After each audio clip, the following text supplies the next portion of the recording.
Hi, I'm Corinne. And I'm Jim. Welcome back to our channel. Today we're going to talk about RVing with dogs. We'll talk you through our daily routines with the dogs, how we keep them safe at the campground, how we monitor them when we're out and away from the campground, and also some campground safety tips.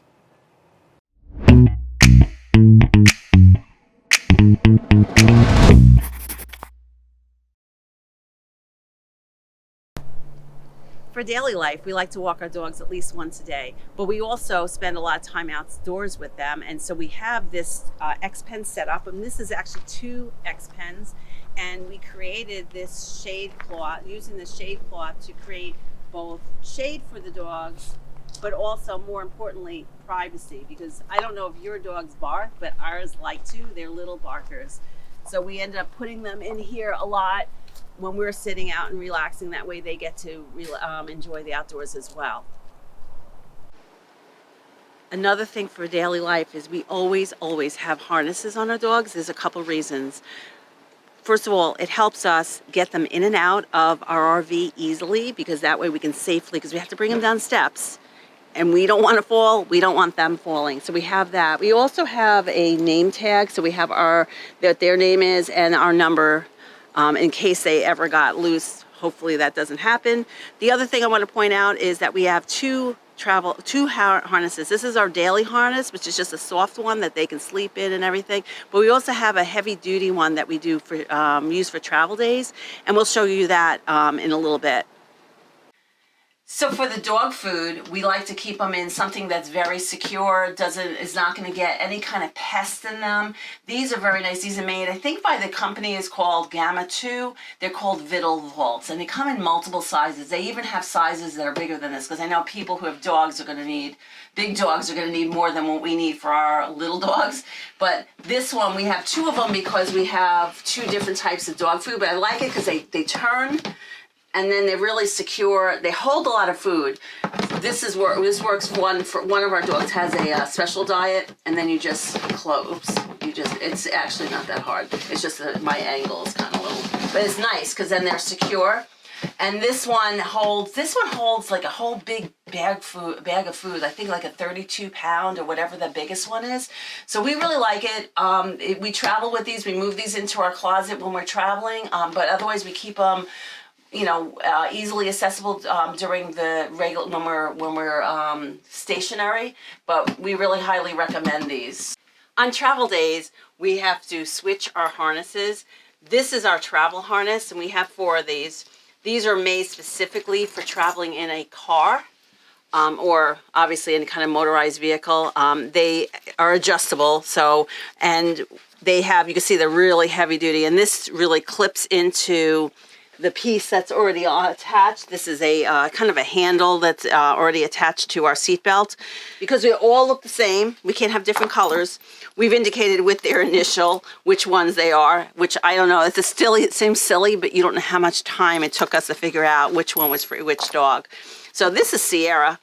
In Sierra, we're going to get into the harness. So I take her regular harness off.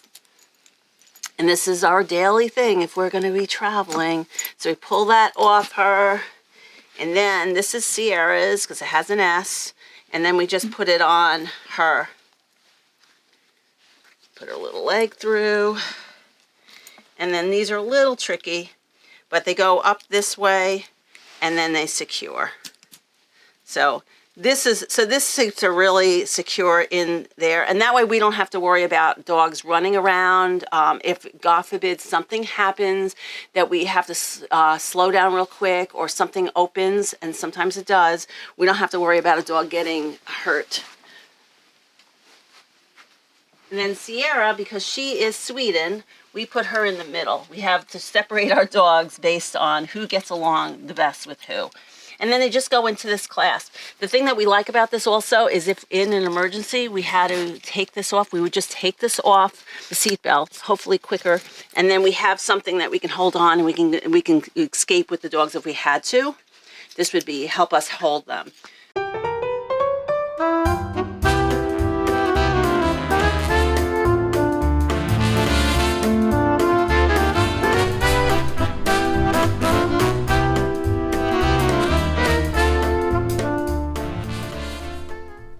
Before I turn it over to Jim, who will talk about safety, I wanted to let you know another thing that we find very important is to make sure you always have your records, your vet records. Specifically, I'm talking about like the rabies and things like that. So I use a couple things on my phone. I have them in like my notes. I have a Samsung, so I have it in my notes, but I also have all their records scanned and I have them on OneDrive. So that's how I keep organized. And then we just had gone to the vet and had some things done. We have a little portable scanner. We scan it in, and then that way I'm always up to date on OneDrive. If I have to go to a vet or I have someone asking me, I can show them that my dogs are up to date, because that's obviously one of the things that we'd want to make sure, especially if you're going to other states. Another thing is heartworm.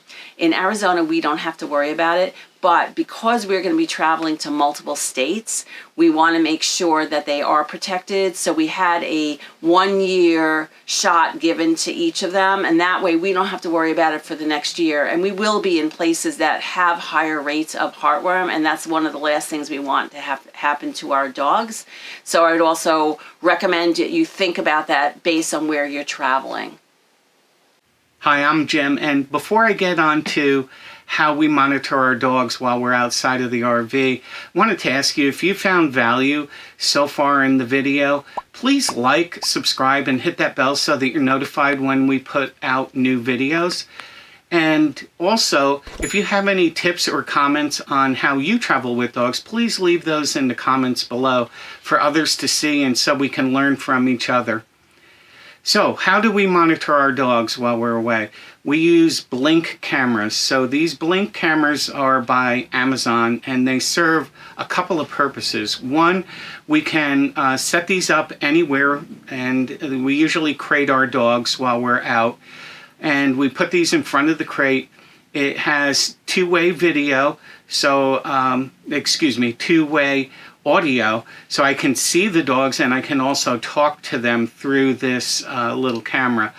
The other great feature that it has is temperature monitoring, and you can set a high and a low limit that will send you a text message or an email when you exceed that level.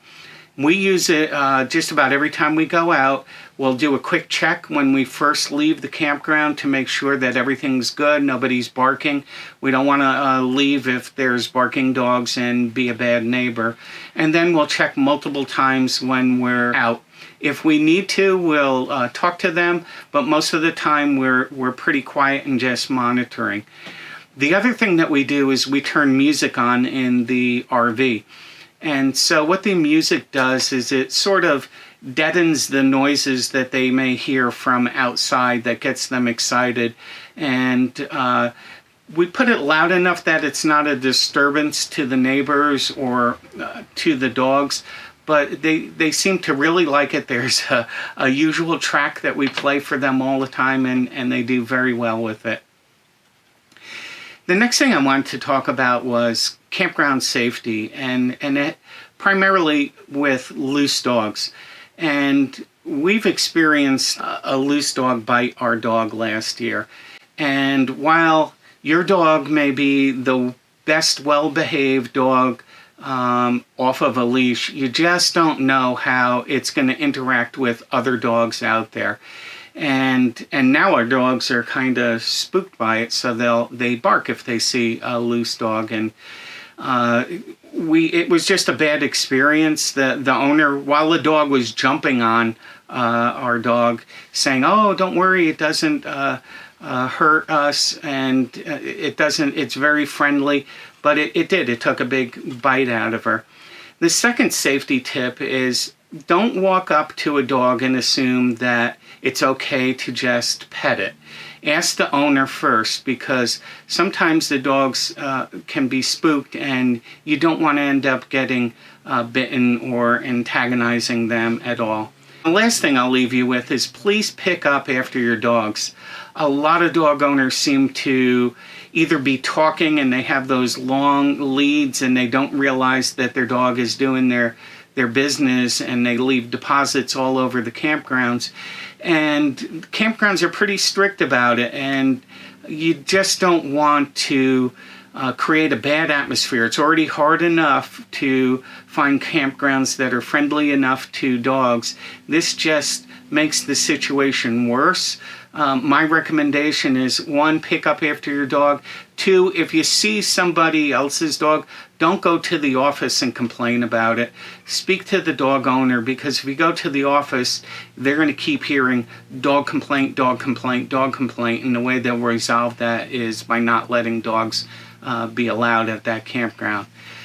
Well, we hope you enjoyed this video. We look forward to seeing you next time, and hope you have a great time. Until then, bye.